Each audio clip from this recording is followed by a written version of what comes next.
حج، مخاطب میڈیا، علماء اور مسلم حکمران۔ پاکستان کی شکایت پر برطانیہ میں بانی ایم کیو ایم کے خلاف کارروائی کا آغاز۔ کشمیر پر پاکستان کی سفارتکاری کا نیا امتحان۔ السلام علیکم ناظرین، آپ دیکھ رہے ہیں پروگرام خبر یہ ہے اور میں ہوں آپ کے ساتھ عثمان نعمان۔ ناظرین، 1,43,000 پاکستانیوں سمیت دنیا بھر سے لاکھوں فرزندان اسلام نے آج حج کی سعادت حاصل کی اور لبیک اللہم لبیک کی صداؤں کے ساتھ مناسک حج کی ادائیگی کا سلسلہ بھی جاری ہے۔ آپ کو یہ بھی بتائیں کہ مفتی اعظم علالت کے باعث آج خطبہ حج نہ دے سکے اور ان کی جگہ پر آج مسجد الحرام کے امام شیخ صالح بن حمید نے خطبہ حج دیا۔ ہارون صاحب، انہوں نے میڈیا کو مخاطب کیا، صحافیوں کو مخاطب کیا مسلم ورلڈ کے، اور یہ کہا کہ میڈیا کے لوگ، صحافی اسلام کا دفاع کریں اور اسلام کا حقیقی پیغام لوگوں تک پہنچائیں۔ وہ میڈیا کے لوگوں کو اسلام کا پتہ ہوگا تو اس کا دفاع کریں گے نا۔ وہ میڈیا تو جو ہے ایک کمرشل ادارہ ہے بنیادی طور پر۔ یہ ٹھیک ہے، ہر ایک کا اخبار نویس بھی ویسے ہی مسلمان ہیں جیسے دوسرے ہیں، تو میرے خیال ان کی مراد یہ ہے کہ جو اسلام کے خلاف پروپیگنڈا ساری دنیا میں ہو رہا ہے اور اسے ایک انتہا پسند اور تخریب کار مذہب کے طور پہ پیش کیا جا رہا ہے، اس کی یعنی اس کا دفاع کریں۔ اور ویسے مجھے خیال ہے ابھی آپ کی بات سنتے ہوئے کہ اللہ نے یہ کہا کہ وَلَقَدْ يَسَّرْنَا الْقُرْآنَ، قرآن کو ہم نے آسان بنایا ہے، مشکل نہیں ہے۔ جب آپ سمجھنا چاہتے ہیں، اسلام کی تعلیمات میں پیچیدگی نہیں ہے۔ ایک اسے خود قرآن سے سمجھا جاتا ہے ظاہر ہے، اور ایک رسول اللہ صلی اللہ علیہ وسلم کی زندگی سے، اور رسول اللہ تو مخالفین تو کیا بدترین دشمنوں کے لیے بھی باعث رحمت، اسی لیے آپ کو رحمت اللہ للعالمین کہا جاتا ہے۔ اس کی وضاحت کرنی چاہیے، لیکن یہ صرف ان کے خطبے تک محدود نہیں ہے۔ یہ جو موقع ہے اس میں بعض چیزوں کی اپرچونٹی ہوتی ہے کہ ان کی وضاحت کیجیے۔ جو لوگ یہ کہتے ہیں امت مسلمہ کا کوئی وجود نہیں ہے، وہ دیکھ سکتے ہیں کہ ساری دنیا سے عربی اور عجمی اور غریب اور امیر اور تمام لوگ ایک صف میں کھڑے ہوتے ہیں، ایک لباس پہنا ہوتا ہے اور ایک ہی صدا ان کی زبانوں پہ، ایک ہی جذبہ ہوتا ہے۔ ایک اس کی حج کی اہمیت یہ ہے جو پورے اسلام کی تمام تعلیمات میں بہت بنیادی اہمیت رکھتی ہے کہ توبہ ایک بنیادی انسٹیٹیوشن ہے۔ انسان نے پہلی خطا کی تو اسے توبہ کا انسٹیٹیوشن عطا کیا گیا۔ ہمیشہ وہ تو حج کے بارے میں کہا جاتا ہے کہ اس کا اجر صرف جو ہے وہ اس کا جو ہے تمام گناہوں سے پاک ہونا ہے، اور یعنی جنت ہی اس کا صلہ ہے۔ جو آدمی اس نیت کے ساتھ اپنے رزق حلال سے کمائے پیسوں کے ساتھ اس نیت کے ساتھ وہاں جاتا ہے اور صبر و تحمل کے ساتھ فرائض ادا کرتا ہے، جو کوئی مشکل نہیں ہے، کہ سفر کا دباؤ ہوتا ہے اور نہ تجربہ کاری بھی ہوتی ہے، تو وہ اس کے جو پچھلے سارے خطائیں ہیں وہ معاف کر دی جاتی ہیں۔ ویسے تو اور بھی بہت سی صورتیں ہیں اس میں، لیکن آج کے معاملے کی بڑی دلچسپ چیز ہے قرآن مجید میں کہ جس کے پاس وسائل ہیں اس کا مفہوم یہ ہے وہ زندگی میں ایک بار حج ادا کرے، ورنہ اللہ بے نیاز ہے۔ اس کا مطلب یہ ہے کہ جو لوگ ایسا نہیں کریں گے استطاعت کے باوجود، فرصت کے باوجود، تو اللہ ان کے معاملے سے بے نیاز ہے، ان کا کوئی حق خدا پہ نہیں ہے۔ ایک وہاں انتظامات کے بارے میں بہت عرصے سے میں بات کہنا چاہتا ہوں، کوئی اس کا پراپر فورم نہیں ملتا۔ دیکھیے، روپیہ تو بہت خرچ کیا سعودی حکومت نے، انتظامات شاندار سے شاندار انتظام، ٹرین بھی چلا دی ہے، اس کو وسعت بھی دیتے رہے جتنی ضروری تھی، اور وہاں بھی چھت ڈالی جہاں صحیح کی جاتی ہے، دوسری جگہوں پہ بھی طواف کرنے والوں کے لیے بھی آسانیاں پیدا کی۔ موسم ظاہرہ گرم ہوتا ہے وہاں پہ، مکہ میں تو سارا سال ہے، مدینہ میں کچھ مہینے ایسے جہاں کچھ ٹھنڈ ہوتی ہے، اس کے لیے بھی جو بہترین بندوبست ہو سکتا تھا، لیکن اپنے سٹاف کی کوئی پراپر ٹریننگ نہیں کی۔ ایک تو ہمارا مسئلہ یہ پاکستان سے حاجی جاتے ہیں یا ایران سے جاتے ہیں، سوائے فار ایسٹ کے حجاج کے باقی کی کوئی تربیت نہیں ہوتی، ڈسپلن مزاج میں ہے نہیں، سفر کا دباؤ ہوتا ہے، یہاں لوگوں کو سکھا پڑھا کے بھیجنا چاہیے۔ ایک سعودی حکومت میں ایک جدہ ایئرپورٹ پہ انتظامات اچھے نہیں ہیں، اس پہ کبھی کوئی زیادہ توجہ نہیں دی۔ ٹھیک ہے ہارون صاحب، ہم انتظامات کے حوالے سے بات کریں گے۔ حبیب صاحب، آپ کو کیا لگتا ہے میڈیا کس طرح سے اپنی ذمہ داری ادا کر سکتا ہے، خاص طور پر اسلام کی حقیقی تعلیمات کے حوالے سے؟ ہمارے پاس کیا اتنی گنجائش ہے کہ ہم لوگ ان معاملات کو درست طریقے سے لے کر چلیں؟ دیکھیں، اس میں اس میں ایک اہم بات جو انہوں نے کہی وہ میڈیا کے ساتھ ساتھ علماء کو بھی مخاطب کیا. اس پر بھی آئیں گے لیکن پہلے ہم دیکھیں جو میڈیا ہے, میڈیا اپنے فرائض جو ہے اگر بحثیت مجموعی آپ دیکھیں تو بہت زیادہ غلط طریقے سے ادا نہیں کر رہا. یعنی اگرچہ دنیا میں دنیا میں دیکھیے ایک ہوتا ہے ہاسٹائل میڈیا اور ایک ہوتا ہے انڈیپینڈنٹ میڈیا اور ایک ہوتا ہے فرینڈلی میڈیا.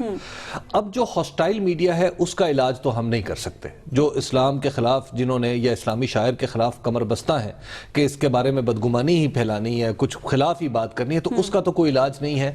مغرب اس کو آزادی اظہار کے نام پہ مسلسل آزادی دیے جا رہا ہے تو وہ تو کرتے رہیں گے. اصل بات یہ ہے کہ کیا ہمارے اپنے میڈیا میں وہ انڈرسٹینڈنگ موجود ہے اسلام کی, اسلامی اقدار کی اور اسلامی شاعر کی کہ اس کو درست طریقے سے پورٹرے کیا جا سکے. میرا خیال ہے کہ ہمارے جو اکثر صحافی ہیں جو مسلمان ملکوں میں کام کرتے ہیں وہ ان بنیادی باتوں سے آگاہ ہوتے ہیں کہ انہوں نے کیا کہنا ہے اور کیا نہیں کہنا. ہمارا جو پرابلم ہے, جو اس وقت عالم اسلام کو جو مسئلہ درپیش ہے, وہ دراصل ایک ریگولیٹڈ میڈیا سے نہیں ہے, وہ ان ریگولیٹڈ سوشل میڈیا سے, جہاں پر ان گنت قسم کے لوگ جو ہیں وہ خود کو مفتیان قرار دے رہے ہیں, خود کو علماء قرار دے رہے ہیں.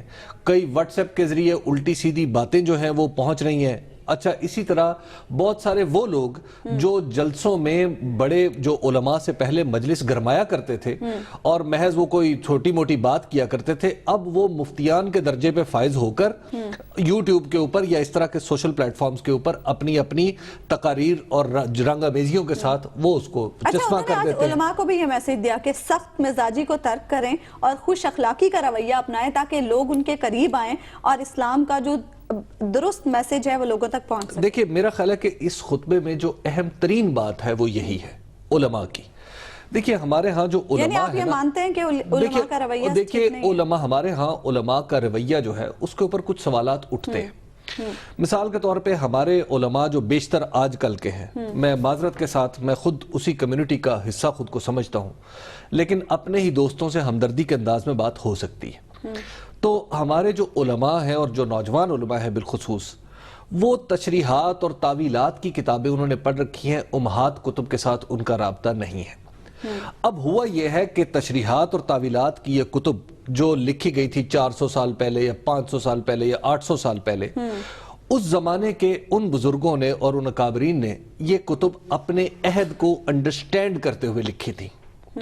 ہمارا مسئلہ یہ ہو گیا ہے سم ہاؤ کہ ہمارے جو علماء ہیں, وہ انیق احمد صاحب جو ہے نا پیام صبح والے, وہ ایک بڑی خوبصورت بات کرتے ہیں کہ عہد کا لمس ہمارے علماء میں کم ہوتا جا رہا ہے. اسی طرح ابھی ریسنٹلی میں نے ایک کتاب پڑھی, الطاف حسن قریشی صاحب کی کتاب ہے ملاقاتیں کیا کیا, تو اس میں انہوں نے انٹرویوز اپنے جو لوگوں سے کیے. اس میں ایک انٹرویو ہارون صاحب عبد الرحمن بارکر نامی ایک صاحب ہیں جو امریکی نو مسلم تھے اور لاہور میں کام کرتے تھے. اچھا, اس انٹرویو میں انہوں نے جہاں اسلام کے حوالے سے مختلف باتیں کی, اس میں ایک بڑی اہم بات یہ کہ انہوں نے کہا کہ جو مغرب ہے آج کا مغرب, وہ جو آج کے مغرب سے مخاطب ہونے کی ہمارے علماء اہلیت ہی نہیں رکھتے, کبھی بھی نہیں رکھتے. اور ہمارے علماء دور زوال جو پورا بیت گیا اس میں کبھی بھی نہیں رکھتے. آپ بہت دور جا رہے ہیں. دیکھیے بنیادی بات یہ ہے, میں بھی چاہتا ہوں, فرقہ واریت ہے. سکول آف تھاٹ ایک اور چیز ہے, نقطہ نظر ایک اور چیز ہے, وہ صحت مندانہ اختلاف کا حصہ ہو سکتا ہے. یہ جو فرقہ واریت ہے نا, یہ شیعہ ہے اور یہ سنی ہے اور یہ وہابی ہے اور یہ بریلوی اور یہ فلاں, اس کا کوئی جواز اسلام میں نہیں ہے. اس لیے کہ قرآن یہ کہتا ہے جنہوں نے اپنے گروہ بنا لیے, اے اللہ کے رسول آپ کا ان سے کوئی تعلق نہیں. یہ مستقل اس کو گروہ بنا لینا, اس کی بنیاد پر پھر سیاست کرنا, اس کی بنیاد پہ پھر الگ ادارے تعمیر کرنا, اس کی بنیاد پہ گروہ بندی کرنا, مفادات حاصل کرنا, یہ ہے خطرناک بات. تو علماء اس میں کیا دوسری بات یہ ہے, نہیں علماء کو اپنا رویہ بدلنا چاہیے. دیکھو اقبال کیوں روتا رہا ساری عمر, کہ مسلمان اپنے دل سے پوچھ, ملا سے نہ پوچھ, ہو گیا اللہ کے بندوں سے کیوں خالی حرم. دیکھیے اللہ کے رسول نے صرف عبادات نہیں سکھائی ہیں, اللہ کے رسول نے صداقت شاعری کی اہمیت میں فرمایا جو مجھ سے محبت کرتا ہے وہ جھوٹ نہ بولے اور خیانت نہ کرے. پھر یہ کہا کہ دین تو اصل میں خیر خواہی ہے, اور آپ نے ساری عمر یہی کیا نا, آپ کے اصحاب نے بھی یہی کیا نا, ساری عمر بنی نوع انسان کی خیر خواہی کی, لوگوں کو ہدایت کرا, بائی ایگزامپل لیڈ کیا جاتا ہے. اگر مسلمان خائن ہے اور جھوٹ بولتا ہے اور متشدد ہے اور کوئی نرمی نہیں ہے اور کسی کی خیر خواہی نہیں کرتا تو دنیا سے کیوں مطلب اس کے بارے میں بری رائے گا؟ پھر یہ جو انتہا پسند پیدا ہوئے ہیں جنہوں نے مثلا 9/11 کا جو واقعہ ہے وہ کیا چیز ظاہر کرتا ہے؟ آج 9/11 دیکھیے بھی ہے۔ امریکہ نے مسلمانوں کو بڑا نقصان پہنچایا، ان کا دشمن ہے، بجا برطانیہ فلاں فلاں فلاں، لیکن بے گناہوں کو قتل کرنے کا تو کوئی جواز نہیں تھا۔ بالکل ٹھیک ہے نا؟ جو ہماری کمزوریاں ہیں وہ ہمارے علماء کی کمزوریاں ہیں، ہمارے ذرائع اظہار کی کمزوریاں ہیں اور ہمارے پولیٹیکل سسٹم کی کمزوریاں۔ اچھا ابھی شیخ صاحب نے بھی کہا کہ حج پر سیاست علماء کے حوالے سے ایک ذرا میں بات عرض کر دوں، وہ دیکھیے جو عبد الرحمن بارکر نے جو کہا تھا نا، وہ یہ تھا کہ ہمارے علماء کا استدلال مغربی دنیا میں قابل قبول نہیں ہے۔ دیکھیے اب ہمارا مسئلہ اندرونی نہیں ہے علماء کا، یعنی اب اگر پاکستان کے علماء پاکستانیوں کو مخاطب کر کے کچھ کیے جائیں، سعودی علماء سعودیوں کو مخاطب کر کے کچھ کیے جائیں، اب ہمارا جو فنڈامنٹل ڈیفرنس آیا ہے ذرائع ابلاغ کی وجہ سے، ان دونوں باتوں کو جوڑ کے دیکھنا ہوگا۔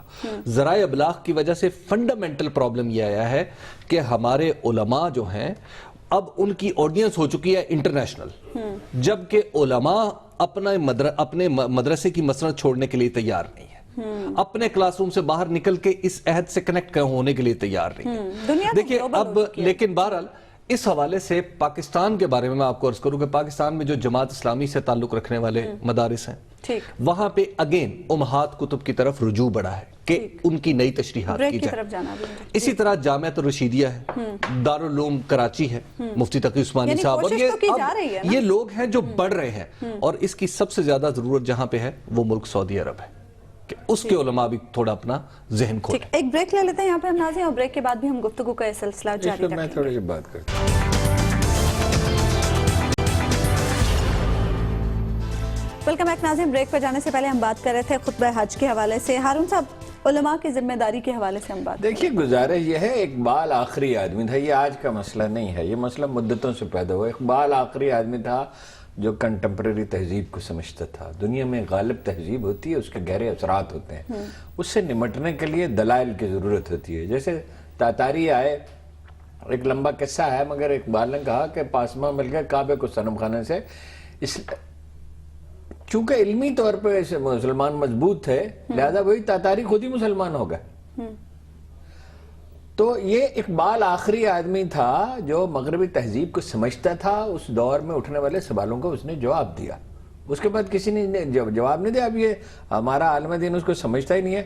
رسول اللہ صلی اللہ علیہ وسلم سے منسوب ہے، مجھے نہیں معلوم کس درجے کی حدیث ہے، مگر میں نے پڑھا ہے کہ دانا وہ ہے جو اپنے عصر کو جانتا ہو، جو اپنے زمانے کو سمجھتا ہو، اس کے تقاضوں کو سمجھتا ہو۔ اصول تو وہی رہیں گے ہمیشہ، ابدی ہیں اصول تو، جو وہ قرآن مجید میں بیان کیے گئے ہیں، حدیث میں، رسول اللہ کی سیرت سے ہم اخذ کرتے ہیں۔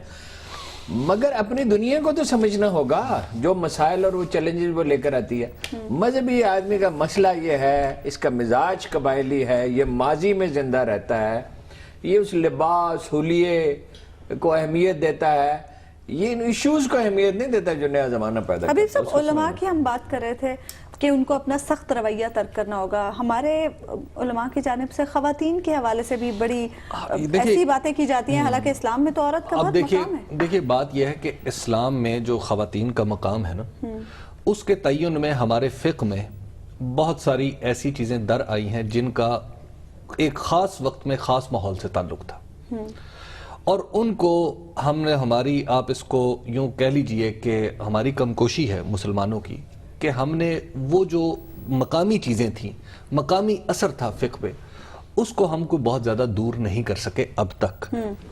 دوسرا یہ ہے کہ دیکھیے جو حج ہے نا، حج ہم سنت ابراہیمی بیسیکلی اس کو حضور اکرم صلی اللہ علیہ وسلم نے اس کو دوبارہ زندہ کیا، اور اس میں ایک اہم بات ہے، عورت کے مقام کا اندازہ تو اس حج سے ہو جاتا ہے کہ جو سعی کرتے ہیں ہم حضرت حاجرہ کی پیروی میں وہ سعی کرتے ہیں، بے شک، جو انہوں نے عالم اضطراب میں اللہ تعالیٰ کے سامنے جب وہ گڑ گڑائیں اور صفا و مروہ کے درمیان دوڑیں، تو یہ تو ایک عورت کی سنت ہے جس پر پوری عالم اسلام جو ہے 1400 سال سے مسلسل وہ صحیح کر رہا ہے، اور جتنے بڑے بڑے علماء ہیں جبہ و دستار لیے آج تک بھی وہ صحیح کرنے پہ مجبور ہیں۔ تو جب ہم نے عورت کو اسلام نے اتنا بڑا درجہ دے دیا ہے، اس سے ایک اور تو میرا خیال ہے اس درجے کو گھٹانے کی کوشش تو کوئی نہیں کرے گا، جو احمق ہی ہوگا۔ اسلام اصل میں توقع ہی ہے، توکل ہی ہے۔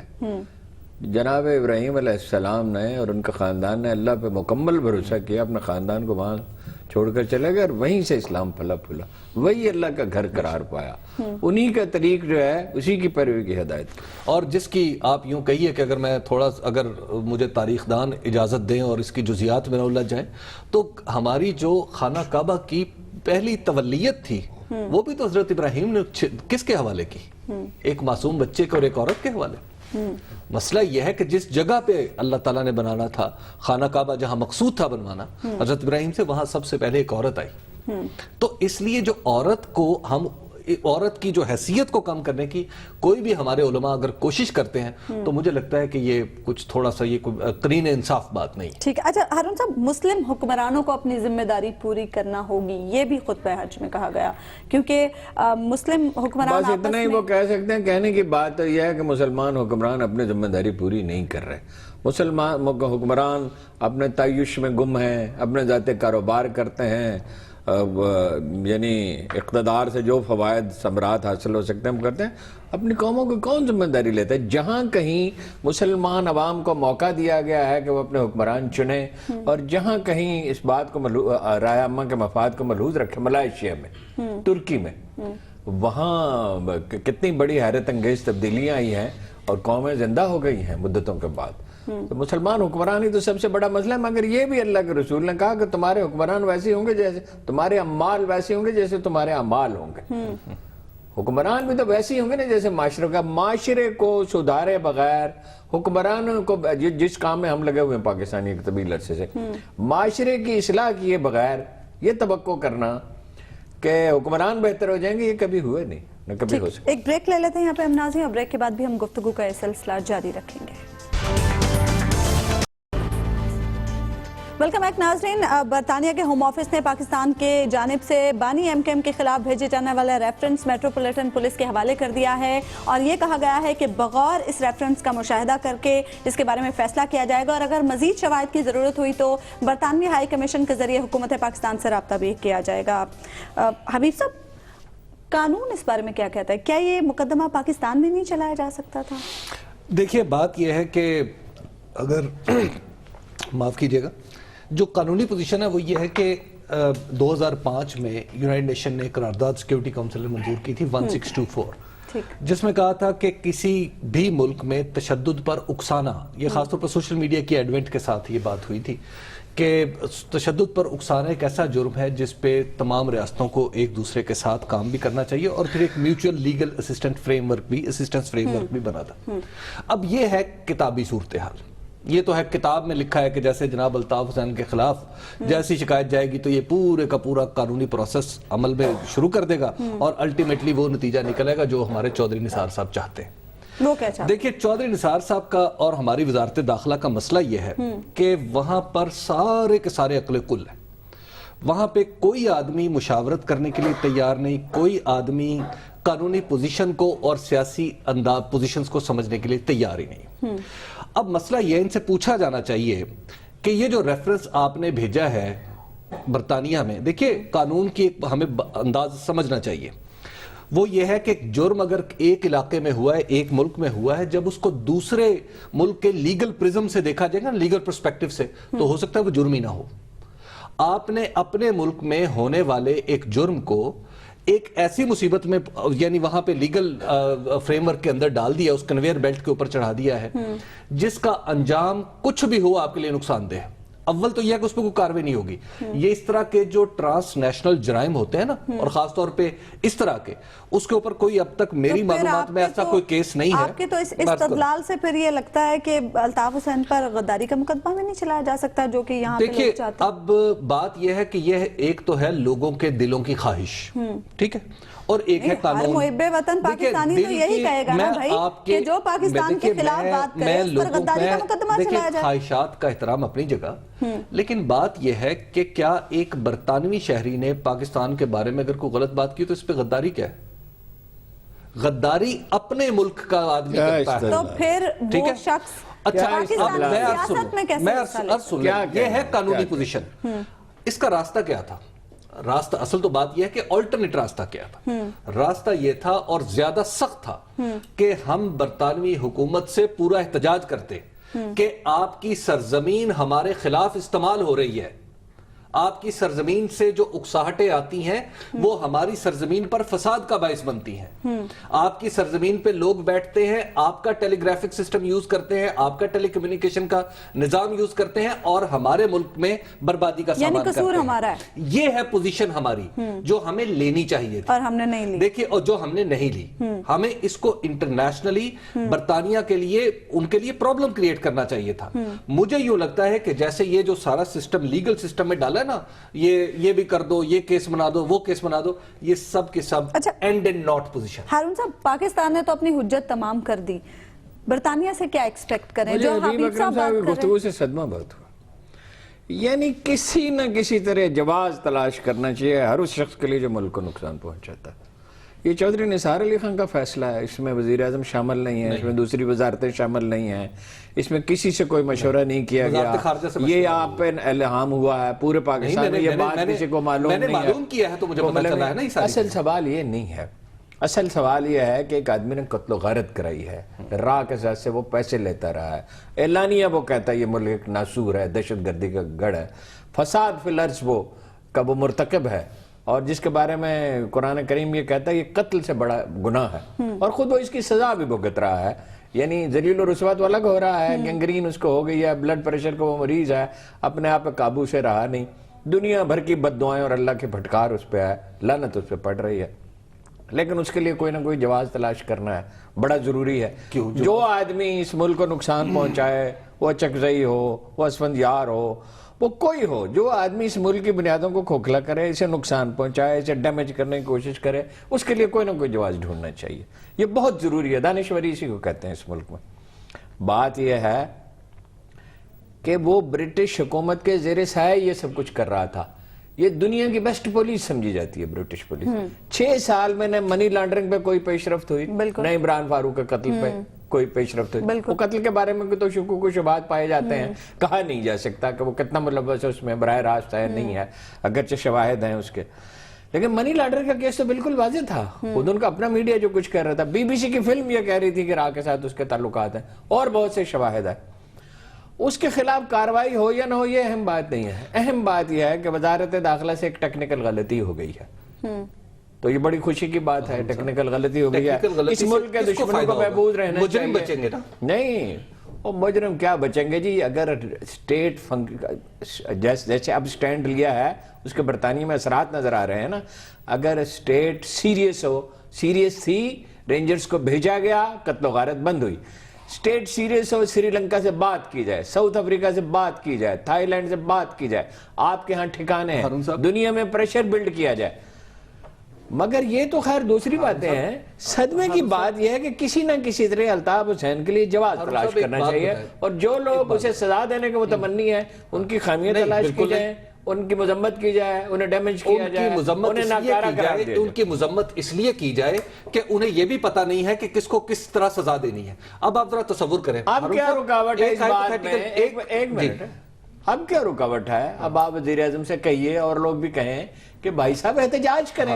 اصل راستہ یہ تھا. نہیں کریں نا, اصل راستہ یہ. تو اب بھی کیا ہے, اب کیا مشکل ہے اس میں؟ اب کوئی برسوں نہیں گزر گئے ہیں کہ یہ کوئی تاریخ کا گمشدہ باب نہیں ہے. اب کریں, احتجاج کریں. اب مجھ پہ کس نے روکا ہے ان کو احتجاج کا؟ وہ تو ویسے اللہ کے الزامات لگا دیں, کبھی مودی کے خلاف احتجاج انہوں نے نہیں کیا. تو ہارون صاحب بات یہ ہے کہ الطاف حسین کی غلطی اور جرم میں تو کوئی شک نہیں ہے, وہ ثابت شدہ ہے پاکستان کی حد تک. پاکستان اگر فرض کرے خدا نخواستہ خاک مدار, اگر انگلینڈ کا لیگل سسٹم جو ہے اسے کلین چٹ دے دیتا ہے, پھر کیا کرے گا؟ او بھائی, وہ تو دینے کی کوشش ویسے ہی کریں گے. بات یہ ہے کہ منی لانڈرنگ میں انہوں نے کیا کیا, 6 سال میں عمران فاروق قتل کیس میں انہوں نے کیا کیا. اس کے نتیجے میں پاکستان کی سیاست میں جو طوفان اور جوار بھاٹے اٹھیں گے ان کا آپ کو اندازہ ہے؟ کیا جوار بھاٹے؟ اچھا, مسئلہ یہ ہے کہ آپ ایک آدمی کو اس راستے پہ کیوں لا رہے ہیں جہاں سے کلین چٹ لے لیں؟ نہیں, وہ مجرم تو چودھری نثار ہی ہے نا, الطاف حسین مجرم نہیں ہے. بات یہ ہے کوئی جوار بھاٹا نہیں اٹھے گا, اس پہ خدا کی لعنت ہو چکی, اس کا اپنے آپ پہ قابو ہی نہیں ہے. وہ سسک کے مرے گا, بدنام اور رسوا ہو کے مرے گا, اس کی سیاست تباہ ہو جائے گی. مہاجروں کی سیاست تو رہنی چاہیے, ان کے حقوق ہیں, ان کے حقوق بھی انہیں ملنے چاہیے, ان کا پورا حق ہے. کوئی نہ کسی شکل میں رہے گی, ان کی آواز رہے گی.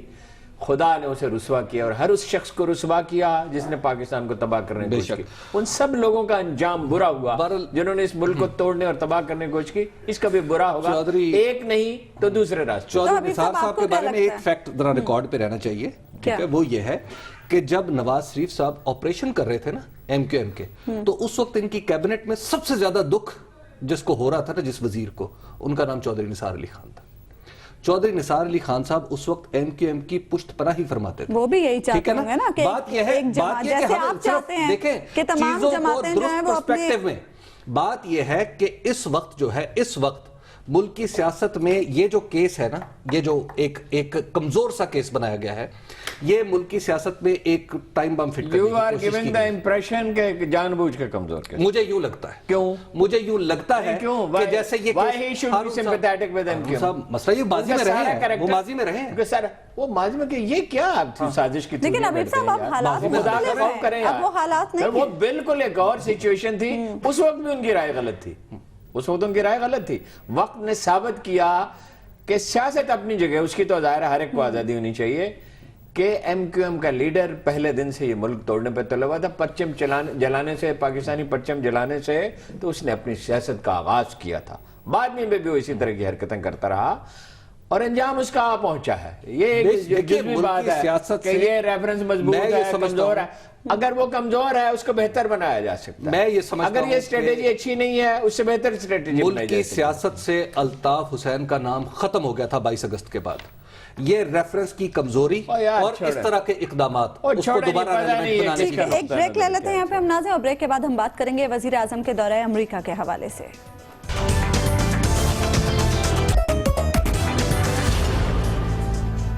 ویلکم ایک ناظرین. وزیر اعظم نواز شریف 16 ستمبر کو پاکستان سے امریکہ کے لیے روانہ ہو رہے ہیں, جہاں وہ 21 ستمبر کو اقوام متحدہ کی جنرل اسمبلی میں مسئلہ کشمیر پر بات کریں گے, اور بھارت کی جانب سے بھارتی وزیر خارجہ سشما سوراج اس معاملے پر بات کریں گی. ہارون صاحب, وزیر اعظم کتنی تیاری سے وہاں پر جا رہے ہیں, اور آپ کو لگتا ہے کہ مدلل انداز میں کشمیر کا مسئلہ وہاں پر وہ پیش کر سکیں گے؟ دیکھیں, یہ تو کوئی خبریں زیادہ نہیں آئی ہیں, زیادہ معلومات نہیں. امید ہے تیاری کے ساتھ ہی جائیں گے. وہ فارن آفس سے بھی میری معلومات کے مطابق بریفنگز لے رہے ہیں اور سیکورٹی اسٹیبلشمنٹ سے بھی لے رہے ہیں. صرف یہی نہیں ہے, صرف کشمیر کا مسئلہ نہیں ہے. صورتحال بدل گئی, ایک بہت تاریخی موقع ہے. ان کی تقریر کے ایک ایک لفظ کو بہت غور سے سنا جائے گا. بلوچستان کا مسئلہ, میری معلومات یہ ہیں کہ وہاں وہ ایک مظاہرہ کرنے کی کوشش کریں گے, چاہے تھوڑے سے لوگ ہوں, اور بلوچ لیڈروں کو انہیں ساتھ لے کر جانا چاہیے تاکہ وہ خود اس کا جواب دے سکیں, وہ وہاں موجود ہوں. سچویشن بہت بدل گئی ہے, افغانستان کا رویہ بدل گیا ہے, انڈیا حلیف بن گیا ہے امریکہ کا ایک متحرک, اور ایک طرح کا دفاعی سمجھوتا ہو گیا. پاکستان کا چین پہ انحصار بڑھ گیا ہے, سی پیک ہے, اور پاکستان کی 250 بلین ڈالر کی چھوٹی سی اکانومی جو ہے چین کی 10,000-10,000, بعض اطلاعات ہیں 11,000 ڈالر کی اکانومی کے ساتھ جڑ رہی ہے. خطے میں بہت بڑی تبدیلیاں آ رہی ہیں. انہیں کشمیر کا مقدمہ بھی پیش کرنا ہوگا اور کچھ اقدامات کرنے چاہیے. مثال کے طور پر یہ کیوں ضروری ہے کہ انڈین فلمیں دکھائی جاتی رہیں؟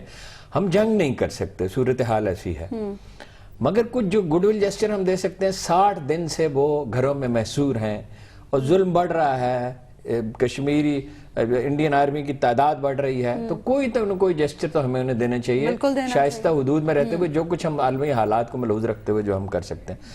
اور بلوچستان پہ, اور بلوچستان میں جو کوشش کی جا رہی ہے صرف انڈیا کی طرف سے نہیں, اس میں این ڈی ایس شامل ہے, اس میں امریکی پشت پناہی شامل ہے. بارڈر ہمیں سیف کرنے نہیں دیا جا رہا, مینجمنٹ کرنے نہیں دی جا رہی. وزیر اعظم کو ایک بہت شاندار ویل ریٹن تقریر کرنی چاہیے, اور مجھے امید ہے کہ وہ کریں گے. اچھا حبیب صاحب, مودی نے تو پبلکلی بھی بلوچستان کی بات کی ہے, اب بھارت بھی یقیناً بڑی اچھی تیاری کے ساتھ وہاں پر آئے گا. دیکھیں, ظاہر ہے پچھلی دفعہ بھارت کو تھوڑا آف گارڈ پکڑ لیا تھا ہمارے وزیر اعظم نے جب کشمیر کے پر بات کی تھی. یہ ایکسپیکٹ اس وقت ایون پاکستان میں بھی کیا جا رہا تھا کہ شاید کشمیر پر اس زوردار انداز میں بات نہیں کریں گے, کہ وزیر اعظم اس کو کہیں گے کہ انفنشڈ ایجنڈا ہے, یا یہ کہیں گے کہ جو اقوام متحدہ کی ناکامی کی ایک دلیل ہے, تو اس کے طور پہ پیش کریں گے. تو ان کا جو اگریسو سٹانس تھا وہ بھارت کے لیے ایک دم تھوڑا سا مشکل تھا. اب دونوں طرف سے تیاری تو ہوئی ہے، یعنی پہلے وزیر اعظم نے اپنے دورے سے پہلے 22 ملکوں میں وفود بھیج دیے کہ جناب آپ جائیں اور لوگوں کو دنیا کو اگرچہ ان پر بتائیں، اعتراضات بھی ہیں، ان پہ اعتراضات بھی جو بھی ہے، لیکن کوشش تو ہے نا۔ اسی طرح دوسری طرف سے بھی اگر آپ دیکھیں تو وہاں کے وزیر اعظم نے بھی کشمیر کے جواب میں بلوچستان کا ذکر کیا ہے، تو گویا اس طرف سے بھی تیاریاں انہوں نے یقینی طور پر کچھ نہ کچھ کی ہیں۔ پچھلی بار تو ہم نے یہ دیکھا تھا کہ جب وزیر اعظم نے تقریر کی تو سشما سوراج نے فوری طور پر اپنی تقریر میں کچھ تبدیلیاں بھی تو وہ کرنا پڑی انہیں نا، یعنی تو کہ پہلے سے تیار ہو میرا خیال ہے کہ اب جو ہے تھوڑے سے چونکہ حالات اور طرح کے ہیں تو وہ بھی بہتر تیاری کے ساتھ آئیں گے۔